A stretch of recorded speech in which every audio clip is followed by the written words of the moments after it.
오늘 우리에게 주시는 하나님의 말씀은 호세아서 2장 18절부터 20절까지 말씀입니다. 제가 봉독할게요.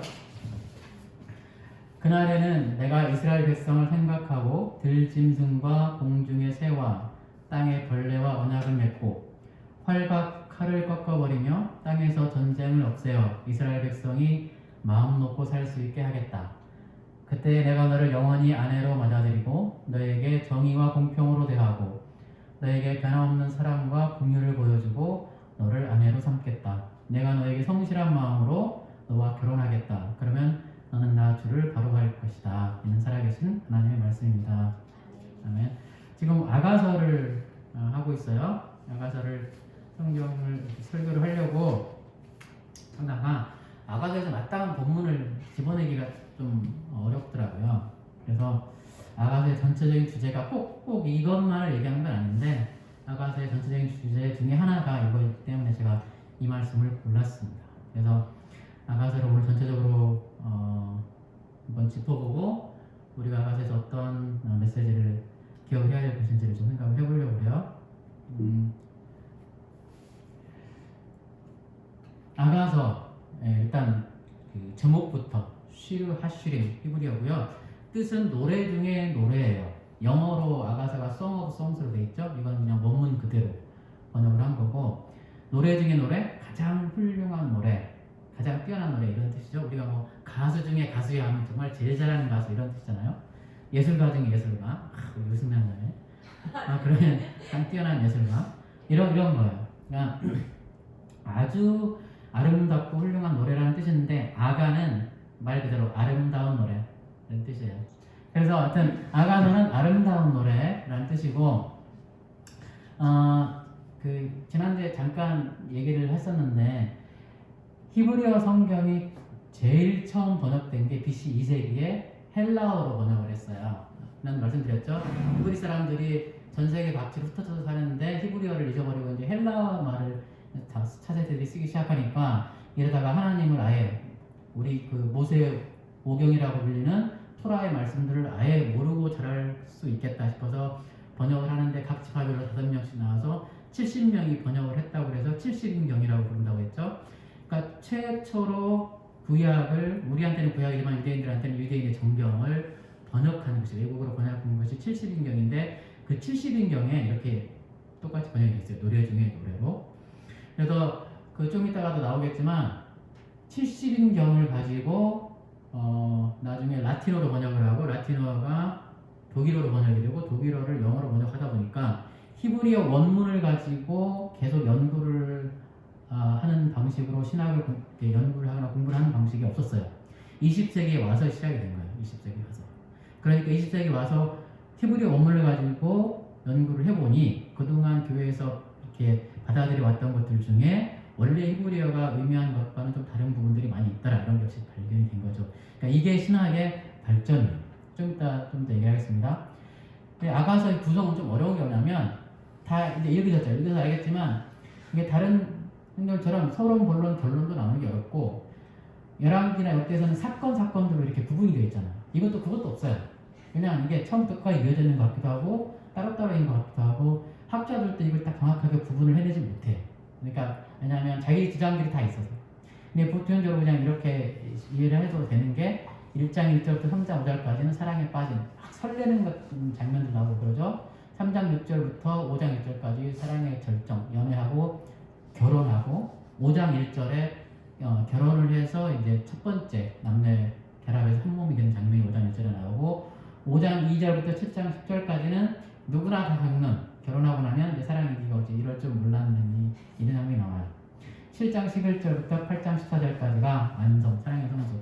이렇게 막 부부싸움 티격태격 하다가 각방도 써보고 이렇게 집도 떠나가보고 해보니까 그래도 나의 진실한 사랑은 이 사람밖에 없어 하고 돌아오는 그런 사랑이 완성되어가는 그런 장면들이 나와요. 오늘 아까도 말씀드렸듯이 정확하게 모든 사람들이 이 분류에 동의하는 건 아니지만 대체로 이렇다 이렇게 얘기하시면 되고 아가서에는 하나님에 대한 언급이 한 번도 안 나오죠. 하나님 이름이. 그리고 출애굽 사건 그리고 그 시내산에서 맺었던 하나님과 이스라엘 사람들과의 언약 백성이라는 말도 안 나오고 계명이나 율법이란 말씀도 안 나오고, 그리고 하나님의 진노나 칭찬이나 하나님의 상주심, 약속 이런 것들도 전혀 나오지 않아요. 그러니까 이런 하나님이 아예 언급이 되지 않는 이런 책이 어떻게 성경에 들어갔을까 하는 의문이 생기기도 하지만, 또 다른 한편으로는 이런 책이 성경이 있는 걸로 봐서 성경이 굉장히 다양한 문화적 장르를, 그리고 다양한 종류의 그런 그 책들을 가지고 있구나 알 수가 있어요. 하나님의 이름이 한 번도 언급되지 않은 다른 책이 에스더서가 있고요. 룻기에는 하나님이 나오긴 하지만 다른 성경처럼 하나님이 나타나시거나 개입하시거나 하나님이 뭐 이렇게 막 나타나서 해주시고 이렇진 않아요. 그렇기 때문에 룻기도 에스더, 아가서랑 비슷하게 하나님의 역사가 직접 기록되어지지 않았지만 어쨌든 우리 정경에 들어왔다고 하는 것. 이런 점에서 어떻게 말하면 좀 이색적이긴 하지만 특별한 어떤 모습을 보여준다고도 말할 수 있어요. 그러니까 하나님을 한 번도 말하지 않으면서 하나님 백성으로 살아가는 사람, 이걸 얘기해 주니까 우리가 보면 기독교인들 중에 입만 열면 예수님, 하나님 찾는 사람들, 입만 좀 주여 주여 하는 사람도 있잖아요. 이런 사람들이 반드시 다 영적이거나 올바른 의로운 그리스도인인 것은 아닐 수도 있죠. 물론 이제 많은 부분들 우리가 되도록이면 하나님이나 예수님의 이름을 많이 얘기하고 전도하고, 많이 얘기하면 우리 삶 속에서 하나님이나 예수님을 그만큼 많이 의식하는 거니까 좋은데,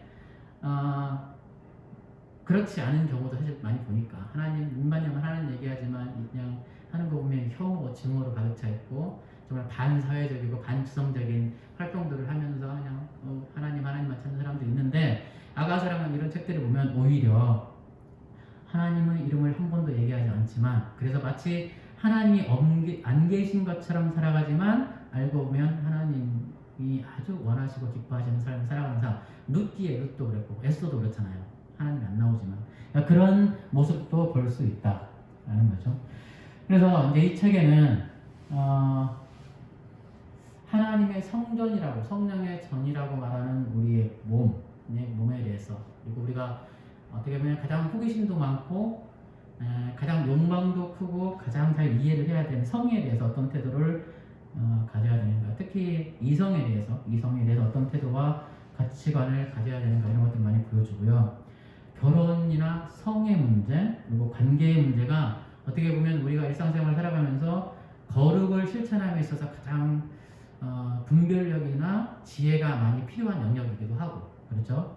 사실 교회에서는 거의 금기하다시피 대해서 자연스럽지 않아요. 어른들도 물론 그렇지만 우리도 교회 안에서 성경 공부할 때나 예배할 때, 특히 설교에 성에 관해서 얘기하는 거는 뭔가 좀 자연스럽지 않고 조심스럽고 어떻게 접근해야 될지도 좀 사실은 좀 어려운 그런 거죠. 예언서나 뭐 율법이나 계명이나 복음 같으면 참 이게 쉬운데 성은 그렇게 간단하지 않다는 거예요.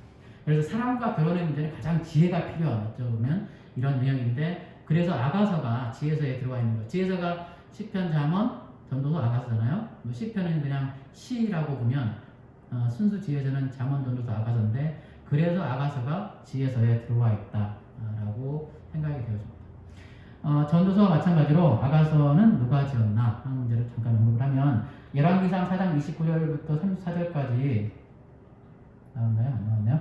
까지에 솔로몬이 노래를 1005개를 지었다고 나와 있어요. 그리고 아가서가 바로 이 노래, 시로 된 말씀이죠. 그래서 그리고 시작부터 이제 솔로몬의 이름이 여기는 나와, 저도서에는 솔로몬이 안 나오지만, 그렇기 때문에 다 저자가 솔로몬이라고 생각을 하는데, 사실은 그 뒤에 후대, 이것도 마찬가지로 BC 한 4세기, 3세기에 나오는 페르시아어나 헬라어가 섞여 있어요. 헬라어 단어가. 그러니까 이것도 아까 말씀드렸듯이 히브리어를 이제 와서 연구를 하다 보니까 이렇게 드러나는 거예요. 그러니까 이것도 솔로몬이 직접 썼을 리는 없고, 솔로몬 때는 전혀 없었던 단어가 나오니까, 그래서 후대의 어떤 지혜자가 당대의 사랑의 대명사잖아요. 부인이 1000명이나 있었던. 사실은 사랑의 대명사는 아니고 쾌락의, 탐욕의 대명사인데, 어떤 사람들은 그렇게 생각할 수 있었겠어요. 어쨌든 솔로몬의 지혜의 대명사인 건 사실 맞잖아요. 그래서 유명한 사랑과 지혜의 대명사 솔로몬의 이름을 빌어다가 BC 한 3세기, 4세기 어떤 지혜자가 사랑에 관해서, 그건 또 하나님과 이스라엘의 사랑의 관계에 대해서 기록한 책이다, 이렇게 보시는 게 더 맞습니다. 그리고 또 하나가 20세기 들어와서 고고학이 굉장히 발달을 해요. 그래서 그 전보다 이렇게 발굴을 하잖아요. 유적지, 이집트나 고대 근동 유적지를 발굴을 하면서 거기에서 발견해낸 고대 유물들의 성경에 나오는 내용과 거의 유사한 내용들이 막 발견이 되는 거예요. 전에 한번 그 바벨론 했었죠. 바벨론. 그때 했던 게 일단 뭐 노아의 방주 이야기도 비슷한 게 많이 나오고요. 그리고 어쨌든 사무라기 법정 10계명 비슷한 그 계명들도 나오고 하는데 이 아가사랑 비슷하게 이집트 연가, 이집트 사랑의 노래가 발굴이 됐는데 이걸 해석해 보니까 아가사와 비슷한 것들이 굉장히 많다는 거죠. 그래서 고대 이집트 사랑의 연가는 시기적으로 기원전 2000년부터 700년 사이에 유행이 되어 있다고 해요. 솔로몬이 살았을 시대가 BC 1000년이고 이집트 연가는 BC 2000년이면은 훨씬 더 오래전에 먼저 쓰였던 책이라고 볼 수가 있는 거죠. 어떤 부분들이 비슷하냐면 자기 애인을 오빠라고 불러요. 교회 오빠처럼. 우리도 그러잖아요. 오빠라고 하죠. 오빠. 근데 이집트에서도 그랬고 이게 지금 아가서에서도 나의 사랑하는 누이. 지난번에 얘기했었죠. 이스라엘 사람들한테 나의 누이야 이렇게 부르는 것은 나랑 결혼해줘. 내가 너를 사랑한다는 표현이었다고. 이게 이집트 연가랑 비슷하고요. 애인을 부를 때 누이라고 표현하는 것, 오빠라고 표현하는 것. 그 다음에 남자가 여자의 아름다움을 묘사할 때 머리 끝부터 발끝까지 신체적으로 부분 다 묘사를 해. 너의 눈은 어떻고 너의 코는 어떻고 너의 입술은 달콤한 포도주 같고 뭐 이런 목은 또 뭐라 그랬죠? 그 다윗의 망대, 이게 칭찬인지 욕인지 모르겠는데 다윗의 망대 같고 그다음에 뭐 그 뭐라고 그랬죠? 방패를 걸을 수 있는 이런 목걸이 같고 이런 것들 배꼽 묘사하면서 부분 묘사하는 게 이집트랑 이 아가사랑 거의 비슷비슷하고요. 똑같이 되어 있고 그다음에 그 이성의 그 탁월함, 아름다움을 꽃, 식물, 동물들에 많이 비유하잖아요. 특히 바다, 염소에 많이 비유하고 이런 것들이 거의 비슷하다는 거죠. 그래서 이게 그냥 우리가 그 전에 생각했던 대로 아가서를 어떤 한 사람이 딱 앉아서 하나님이 불러준 내가 너를 내게 아가서를 불렀더니 받았어라 이렇게 쓰여진 건 아니고 그때 당시에 이 아가서를 썼던 사람이 한 사람이든 두 사람이든 썼던 사람이 하나님과 이스라엘의 사랑의 관계, 정확히 말하자면 하나님이 이스라엘을 사랑하는 그 모습을 기록을 하는데 그 당시에 고대 근동에 유행했던 사랑의 표현들 중에 일부를 가져다가 그 표현을 사용을 해서 썼을 수도 있는 거잖아요. 그렇죠? 내가 하나님이라는 사랑을 즉 고백할 때 그 동문을 쓸 때 사실 뭐 K-팝이나 팝송 같은 데서 유명한 가사 중에 하나 이 문장은 정말 내가 하나님께 써도 좋을 고백 안지나사나 당신 생각 이 유행가에서 나는 자나깨나 주님만 생각합니다 이렇게 썼다고 그래도 문장의 내용은 이상 없는 거죠. 그때 그렇게 했다고 보면 되는 거예요. 그러니까 고대 근동 유적지에서 비슷한 게 나왔네. 이럴 수가 있어. 이럴 수가 전혀 없는 거죠. 그때 당시에도 그 문장들을 다 갖다가 쓸 수 있는 거니까. 그래서 일단 비슷하고요. 과학의 알레고리컬 화요일에 잠깐 얘기했었는데 과학의 영적으로 해석하려는 시도들 이것들도 약간 좀 문제가 돼요. 그러니까 모든 성경을 어떤 영적으로 새롭게 막 해석하려는 의도들이 있는데 의도 자체는 나쁘지 않아요. 성경을 읽을 때 그냥 한 문장으로 읽지 않고 영적으로 어떤 의미가 있을 것인가 이렇게 연구하고 고민하고 그런 건 좋은데 어떤 때는 너무 과하게 그렇게 가요. 그래서 성경을 너무 신령하게 해석을 해내려고 하는 그러다 보니 단점 폐해들이 드러나는데 지금은 우리 부흥회 잘 안 하지만 전에 부흥회 하면 부흥회에 놀아가지고 설교하면서 어디 가서 이런 얘기 못 들어요. 오늘 그냥 내가 그냥 이 얘기 들으러 온 사람들, 복 받은 사람들에도 내가 기도하면서 성령이 나에게 깨닫다는 둥 이런 얘기 많은 사람들이 있어요. 그래서 영적인 해석을 보여주겠다 하는 사람들, 이 사람들이 또 이단들이 이거 잘하잖아요. 딴 데 가면 이런 말 못 들어요. 그래서 딴 데 가지 말라고 하는 사람. 그 중에 대표적인 예가 하나가 누가복음 10장의 선한 사마리아인 비유예요. 선한 사마리아인 아시죠? 어떤 사람이 예루살렘을 떠나서 여리고로 내려가다가 중간에 강도를 만나서 거의 반 죽을 만큼 맞고 죽게 되었는데 제사장 지나가고 서기관 지나갔는데 누가 도와줘요? 선한 사마리아인이 와서 포도주와 기름을 막 이렇게 바르고 다 치료해주고 여관 데리고 와서 정성껏 보살펴주고 여관비랑 다 내주고 맡기로 가서 갔다 이렇게 얘기하는데 옛날에 영적인 해석이라고 한참 알레고리칼이라고도 하고요 풍요적 해석이라고도 하는데 유행했던 게 뭐냐면 어떤 사람은 기독교인이고 예루살렘은 교회이고 어떤 사람이 기독교인 교회 잘 다니다가 교회 떠나가지고 여리고는 세상이라고 그랬죠. 교회 떠나서 세상으로 갔더니 나가자마자 마귀한테 죽을 만큼 얻어맞고 쓰러졌는데 시험당하고도 버려졌는데 선한 사마리아인 누구요? 예수님이 나타나셔서 포도주와 기름을 신약과 구약 가지고 잘 치료해 주시고 구원해 주셨다 이렇게 해석하는데 되게 은혜롭고 이렇게 해석하면 또 어떤 교회 들어가면 우리 목사님 기도를 많이 하시니까 역시 영적으로 영안이 이렇게 띄져서 이런 게 보여 이렇게 하는데 문제는 성경이 원래 의도한 게 그게 아니라고 하는 거. 이거는 그냥 선한 사마리아 이스라엘 사람들이 사람 취급당하던 선한 사마리아인하고 너희들이 그렇게 존경하고 좋아하는 제사장 서기관들하고 같이 지나가는데 강동하는 사람을 치료해준 선한 사마리아인이 너의 참 이웃이냐? 제사장이 너의 이웃이냐? 서기관이 너의 이웃이냐? 누가 존경받아 마땅한 사람이냐? 물어보시는 거잖아요. 그리고 너희도 이렇게 해라. 유리적 책임이거든요. 이거예요. 근데 영적인 해석이라고 예수님은 우리를 그렇게 교회 떠나서 세상으로 가서 방탕한 우리를 마귀로부터 구해주시고 치료해주셨습니다. 아멘 할렐루야. 되게 은혜로운데 우리의 책임을 못 느껴요. 그러다 길 가다가 강도 하나 쓰러지는 사람을 보면서 예수님은 우리를 치료해준 분이야. 아멘 할렐루야 지나간단 말이죠.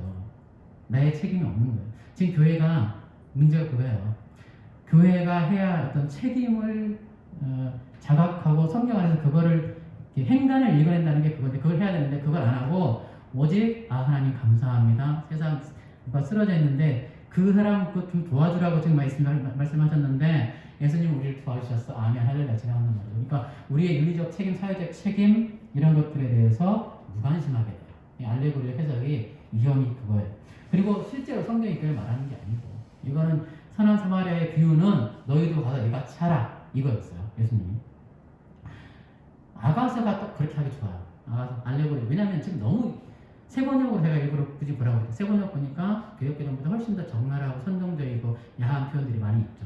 좀 어떻게 보면 이게 성경 말씀이 이게 다가 아니겠지, 뭔가 의미가 있겠지 이런 생각이 들 정도로. 근데 사실은 그게 의미 맞아요. 내가 가장 사랑하는 사람을 볼 때 그렇게 너무 사랑스럽고 예쁘고 아름다운 그 마음이 그대로 나에게 정말 설레게 하고 기쁘게 하고 막 행복하게 하는 그 마음이 영적으로 해석하자면 하나님이 우리 보실 때 그렇게 우리를 아름답게 보시고 설레게 하시고 행복해 하십니다. 우리도 우리가 사랑하는 사람을 보면 그렇게 하듯이 하나님도 우리를 사랑하시고 우리가 역시 하나님을 또 그렇게 사랑해야겠다는 그리스도에 대한 우리의 사랑이 점점 더 훨씬 실제적이고 깊어지고 아름다워지고 그리고 구체적이잖아요. 이런 것들을 깨달을 수가 있는 거예요. 그리고 그 알레고리적 해석이 한 가지 위험한 거냐면 성경은 절대로 하나님과 우리를 부부관계로는 표현하지만 성적인 관계로는 묘사하지 않아요. 아시죠? 어떤 성경에서도. 근데 알레고리적 해석을 잘못하면 그 구체적인 성적인 묘사를 하나님과 우리 사이에 이건 일반 바하신들이 훨씬 잘하는 거거든요. 이런 위험도 있다는 사실. 신약에서 절대 아가서를 또 알레고리컬하게 이렇게 해석하지 않아요. 아시죠? 바울도 어느 누구도 아가서를 이렇게 보지 않기 때문에 아가서는 그냥 그대로 그냥 우리가 느껴지는 대로 그대로 받아들이는 게 좋아요. 예를 들어 보면 1장 13절에 사랑하는 그이는 나에게 가슴에 품은 향주머니라고 이런 표현이 있어요. 사랑하는 그이는 나에게 가슴에 품은 향주머니. 이게 뭔지 잘 모르겠지만 옛날에는 향주머니 좋은 게 갖고 다녔나 봐요. 이게 무슨 뜻이냐면 내 애인이 내 남자가 내 가슴에 얼굴을 묻고 하룻밤 그냥 같이 잤으면 좋겠다. 이런 행복감. 내가 너무 사랑하는 사람이 내 가슴에 내 품에 안겨서 이렇게 서로 아는 채로 하룻밤 푹 잠들었으면 좋겠다는 행복에 대한 기대예요. 근데 이런 뜻을 이렇게 그냥 받아들이고 뭔가 좀 약간 불편한 거죠. 성경이 이렇게 경전인데. 그래서 어떻게 해석을 하냐면 여인의 가슴 사이에 있는 모략 향주머니를 지성소 안에 있는 언약궤가 있고, 언약궤 위에 두 그룹이 있고요. 그 두 그룹 안에 그 언약궤 안에 하나님의 말씀과 이게 다 있잖아요. 이렇게 해석을 해요. 그래서 이 두 그룹이 있고 두 가슴을 두 그룹으로 해석을 하고 그 다음에 향주머니를 하나님의 임재로 해석을 해요. 이런 게 알레고리카 영적 해석이라고 하는데 아니라는 거죠. 두 그룹 이런 거는 너무 과하게 영적으로 갔어요. 그리고 이건 유대인들이 이렇게 해석을 하고 기독교인들이 어떻게 해석하냐면 두 가슴을 신약과 구약 이렇게 해석을 해요. 그리고 그 안에 향주머니를 예수 그리스도, 신약과 구약 사이에 예수 그리스도, 이걸 비유로 설명한 것이다 이렇게 얘기하는데 이것도 역시 너무 과한 영적인 해석이다. 그리고 또 5장 1절에 남자가 이렇게 얘기합니다. 나의 그의 나의 신부야, 나의 동산으로 내가 찾아왔다. 몰약과 향료를 거두고 꿀과 꿀송이를 따먹고 포도주와 젖도 마셨다. 이것도 영적으로 어떻게 해석할지 모르지만 이거는 그냥 동산은 남자가 자기 사랑하는 여자의 몸을 이렇게 동산으로 표현을 하고요. 두 남자가 결혼을 했어요. 그래서 첫날밤을 보내는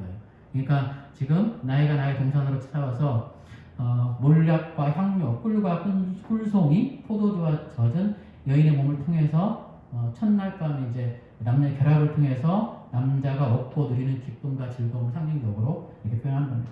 그러니까 아가서는 남녀의 육체적 결합에 대해서 조금 더 부정적이거나 이렇게 피하려고 하거나 창피하거나 하지 않아요. 아주 아름답고 행복한 모습 그대로 묘사를 해요.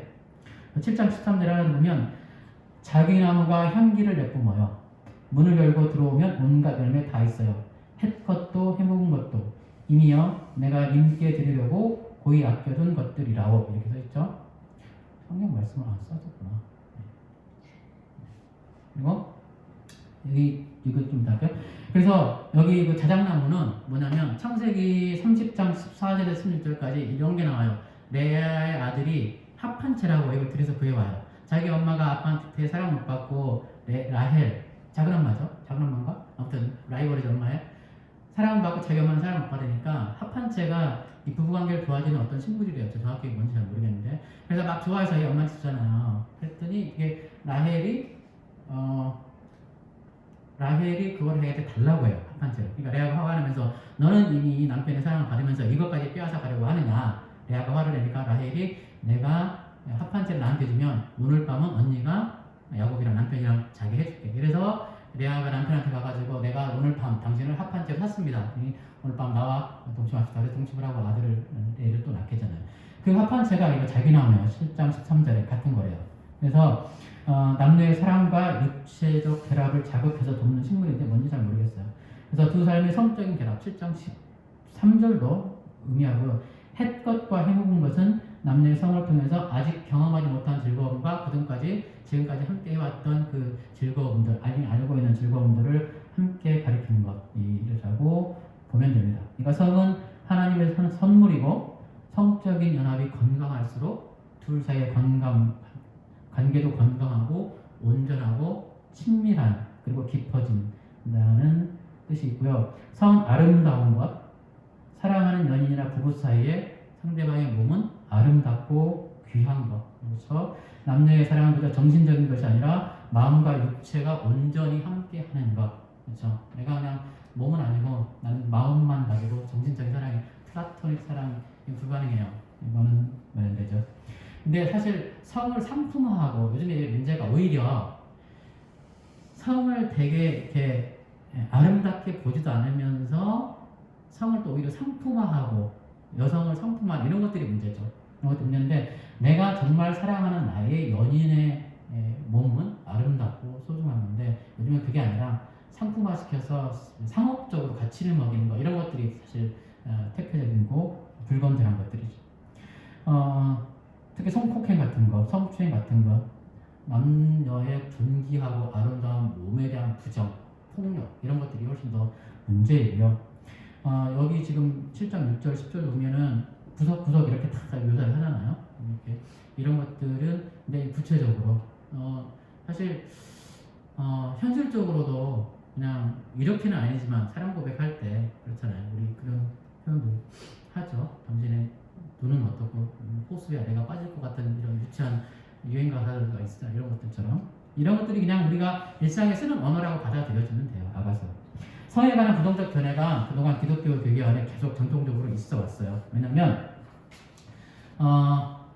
그 그리스 철학의 영향을 굉장히 교회가 많이 받았는데 제가 안타까워하는 게 뭐냐면 사람들이 교회 다니는 사람들 철학을 되게 무시해요. 그죠? 철학에는 진리가 없어. 철학은 사람들이 만들어낸 거야. 철학은 사람들의 인생에 답을 주지 못하고 철학은 사람을 구원할 수 없다고 무시하는데 그렇게 말하는 사람들이 내가 보기엔 그리스 철학의 영향을 제일 많이 받았어. 뭐냐? 영과 육을 분리하는 이원론. 그리스 철학은 기본이요. 영은 선하고 육은 나쁜 거예요. 그 바탕 플라톤과 소크라테스가 그랬어요. 그래서 플라톤은 뭐라고 그랬냐면 우리의 영은 육신의 감옥에 갇혀 있어서 지금. 그래서 우리의 인생의 목표는 영을 육신의 감옥으로부터 해방시키는 거. 그 해방이 언제냐면 죽음이에요. 죽으면 원래 우리가 속해 있었던 우리 영이 속해 있었던 순수한 세계, 이데아 세계로 돌아가고 육은 땅에 묻혀 썩어져 없어져요. 그러니까 죽음이라는 것은 결국 우리가 해방이고 우리의 이데아, 우리의 본향으로 돌아가는 거라고 그리스가 이겼어요. 우리 지금 성경에 대해서 가르치니까 천국에 대해서 생각하는 건 비슷하잖아요. 근데 이거는 그리스 철학이고 기독교 가르치면 절대 그렇지 않아요. 이 몸이 영혼을 가둬놓는 감옥이 아니라 이 몸은 하나님이 참고 계신 귀하고 귀한 거예요. 내 영과 육이 합쳐서 나아요. 그죠? 영만이 내가 아니라. 그리스도는 안 그래요. 몸은 감옥이고 나는 영이에요. 몸은 정말 이 죄의 근원이고 악의 근원이에요. 이렇게 생각했어요. 그러나 지난 기회에 얘기했듯이 세상을 하나님이 사랑하셨던 것처럼 이 몸 자체도 하나님이 주신 것이고 우리 몸은 하나님의 거하시는 성전이잖아요. 귀한 거거든요. 그러니까 그리스도락에서는 몸이 악한 것이기 때문에 금욕, 절제 이런 것들, 그 다음에 고행, 남녀 관계의 아름다운 사랑에 대한 평화 이런 것들이 열심히 했어요. 특히 어거스틴 같은 경우에는 어거스틴 되게 설교할 때 사람들이 많이 얘기하잖아요. 어거스틴은 인간의 원죄가 성관계를 통해서 이렇게 유전된다고 주장을 했어요. 그러니까 임신할 때부터 이미 우리는 원죄를 물려받았다 아담으로부터 이렇게 가르쳤는데 이거는 사실 성경에 말하는 것은 상관없어요. 성관계를 통해서 죄가 유전되는 게 아니라 인간의 본성이 하나님을 멀리할 때 죄가 오는 거고 우리가 하나님을 찾고 찾으면 하나님께 만나주시면 우리가 죄로부터 조금씩 멀어지는 거거든요. 근데 어거스틴은 개인적인 경험도 있어요. 그가 젊은 어머니가 정말 기도 많이 하고 그냥 어거스틴을 잘 키워보려고 그렇게 많이 하셨던 그 치맛바람 호랑이 엄마의 전형인데 어렸을 때 집 나가가지고 10대에 성매매 여성들 같이 살면서 아이도 낳고 사생아? 애도 낳고 같이 살다가 엄마가 끝내 그냥 어거스틴 끌고 와버렸죠. 부인 결혼 안 했으니까 부인도 아니고 동거하던 여인과 애를 버려두고 왔어요. 와서 이제 그때 다시 회심하고 새롭게 예수님 만나면서 그 과거에 자기가 방탕했던 삶을 다 그냥 아주 악하게 생각을 한 거예요. 자기가 성적인 타락에 빠졌던 것은 그런 원죄로 인한 자기가 성적인 욕망이 있기 때문에 성은 무조건 나쁜 거예요. 성은 자기를 타락시키고 악한 것이기 때문에 성은 굉장히 부정적으로 묘사를 했어요. 근데 지금 교회가 어거스틴의 영향을 굉장히 많이 받았잖아요. 철학은 플라톤의 해석이고 신학은 어거스틴의 해석이라고 말할 정도로 어거스틴이 기독교 신학에 영향을 많이 미쳤는데 그것 때문에 성에 관해서 아직까지도 부정적인 그런 견해가 많아요. 그렇지만 지금 아가서가 말하는 건 절대 그렇지 않다고 하는 거예요. 어거스틴의 신학이 여러 부분에서 정말 위대한 업적을 쌓았지만 성에 관한 것들은 그때 당시 좀 어거스틴이 이해를 잘못했다는 생각이 들고요. 아가서의 중심 주제는 어쨌든 남자간의 사랑이고 새 목소리가 등장하죠. 세 번역을 제가 굳이 뭐라고 하겠던 것도 거기에 이렇게 남자, 여자, 합창단 이렇게 나오잖아요. 혹은 합창단이 친구들도 나오기도 하는데 사랑하는 남녀가 등장하고 이를 둘러싼 친구들의 소리 혹은 합창단 나오고요. 그래서 아가서를 읽을 때 남자가 하는 얘기인지 여자가 하는 얘기인지 친구들이 하는 얘기인지를 좀 잘 주의 깊게 볼 필요가 있고 남녀의 사랑을 다루면서 두 사람이 만나고 사랑을 고백하면서 마침내 결혼에 이르는 과정이 나와 있고 또 결혼 뒤에 어려움이 생기고 그렇지만 이 어려움을 딛고 더 깊은 사랑으로 나아가죠. 그리고 마지막 장에 여인의 고백 나오는데 자기랑 막 했었고 이게 이제 아가서의 결론이라고 해요. 오늘 성경 본문 이걸로도 할까 했었는데 보세요. 사랑은 죽음처럼 강한 것, 사랑의 시샘은 저승처럼 잔혹한 것, 사랑은 타오르는 불길, 아무도 못 끄는 거센 불길입니다. 바닷물도 그 사랑의 불길 끄지 못하고 강물도 그 불길 잡지 못합니다. 사랑은 이렇게 결론을 냅니다. 그러니까 지금 이 사랑을 우리가 지금 연인과의 사랑에서 말하면 사랑은 정말 아무도 말릴 수 없는 거 이렇게 할 수 있지만 또 우리가 바울의 말을 보자면 우리를 향한 하나님의 사랑은 그 어느 것도 끊을 수 없다 이렇게 말할 수 있는 거잖아요. 이 사랑이란 이렇다. 그리고 또 어떻게 보면 지혜를 의인화해서 여성 명사와 표현하는 것들이 잠언문서에 있었잖아요. 여기서도 여인의 말을 지혜로 말로 표현해 보면 우리가 이렇게 지혜를 사랑하고 지혜를 추구하는 것이 이러한 관계를 하나님과 우리와 관계를 이 정도로 친밀하게 해준다는 의미로도 어떻게 볼 수 있고요. 아까 말했듯이 이스라엘 사람들은 도저히 이거를 그냥 우리가 아가서 사람과 사람의 육체적 관계라고 받아들일 수가 없었던 거예요. 전통적으로. 그래서 이스라엘 사람들은 하나님과 이스라엘이라고 그냥 철저하게 믿어왔어요. 개인과 개인과의 관계를 해석을 배제하고. 근데 거듭 얘기하지만 하나님과 이스라엘의 관계라고 해석을 할 수 있어요. 그렇죠? 그렇지만 개인과 개인과의 관계를 배제할 필요는 없어요. 개인과 개인과의 사랑을 표현하면서 이게 또 역시 동시에 하나님과 이스라엘 관계를 한다. 이스라엘 사람들하고 하나님하고 시내산에서 언약을 맺었고 그 언약이 이 결혼 관계라고 그 사람들이 믿죠. 사실 그렇잖아요. 우리가 그 언약 백성이 후예이고 우리도 역시 하나님과 우리 사이에 언약을 아직 가지고 있죠. 하나님 말씀대로 순종하고 주의 길을 따르면 하나님 우리를 구원해 주시고 영원한 생명의 나라로 우리를 인도해 주시지만 우리가 하나님을 거부하고 불순종하면 우리에게 마땅히 내려질 심판을 우리가 받게 되는 것. 이 결혼 관계로 묘사하는 건 맞아요. 합당하고 이스라엘 사람들은 철저하게 아가서를 이 결혼 관계로만 보았고, 그리고 이 결혼 관계가 얼마나 중요한지 이 사람들은 6월절, 이스라엘 사람들이 가장 큰 명절이 6월절이잖아요. 6월절에 꼭 아가서를 낭독을 했대요. 그리고 매주일 안식일 전야 예배 때 이 아가서를 낭독을 하는 전통이 있었다고 해요.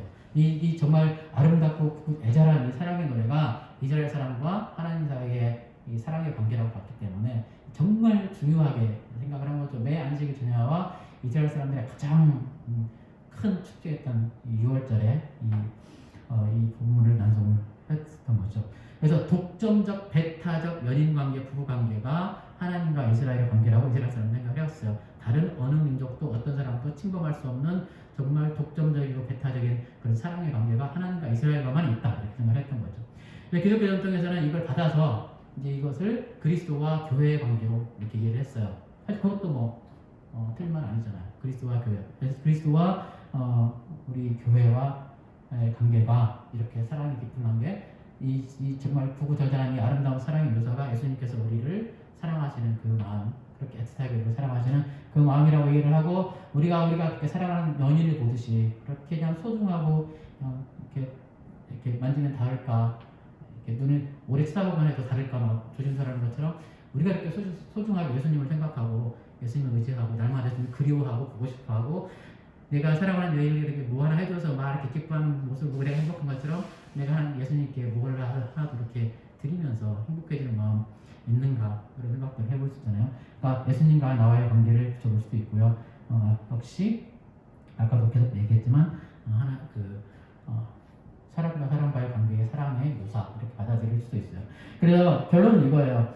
영적인 의미에만 너무 이렇게 몰두해서 그것만 찾아내려고 아가서를 보지 말고 그냥 사랑 그 자체, 아름답고 순결하고 고결한 사랑 그 자체, 아름다움을 느끼고, 그리고 나에게 주어진 그 소중한 사람들을 사랑하고 그 사랑의 깊이를 더 깊이 해가면서 온전하게 세워가는 것 중요하면서, 그 사랑을 통해서 행복함을 느끼고 아름다움을 느끼는 것이 내가 그리스도와의 관계에서 예수님을 사랑하는 데에서도 긍정적인 영향을 미칠 수 있고, 그리고 예수님께서 우리를 얼마나 사랑하시는지 좀 더 잘 이해할 수 있게 됩니다. 일방적으로 받기만 하는 사랑은 사실 주는 사람의 마음을 다 알지 못하잖아요. 근데 내가 누군가를 정말 그렇게 사랑하는 마음이 생기면 예수님이 나를 사랑하는 것도 이렇게 깊고 아름다운 사랑이겠구나는 걸 느낄 수 있다고 하는 거죠. 그런 의미에서 아가서의 구성원과 제가 말하는 거는 이스라엘 사람들이 하나님과 이스라엘의 관계에서 해석하는 것, 그것도 이해할 수 있고 맞고, 우리는 또 그리스도와 우리와의 관계에서 이렇게 이해하는 것도 맞고, 그리고 또 여러분들이 사랑하는 사람이 있으면 사랑하는 사람 관계에서 이 아가서를 읽으면서 사랑하는 사람들한테 이렇게 한 구절씩 낭독해주고 내 마음이 이렇다 고백하는 것도 몫이 맞다, 이렇게 생각할 수 있죠. 영적인 의미와 우리 그 일상의 구체와 거룩의 구체와 일상화, 이런 것들에도 적용할 수 있다, 아가서의 주제는 이렇게 얘기할 수 있습니다.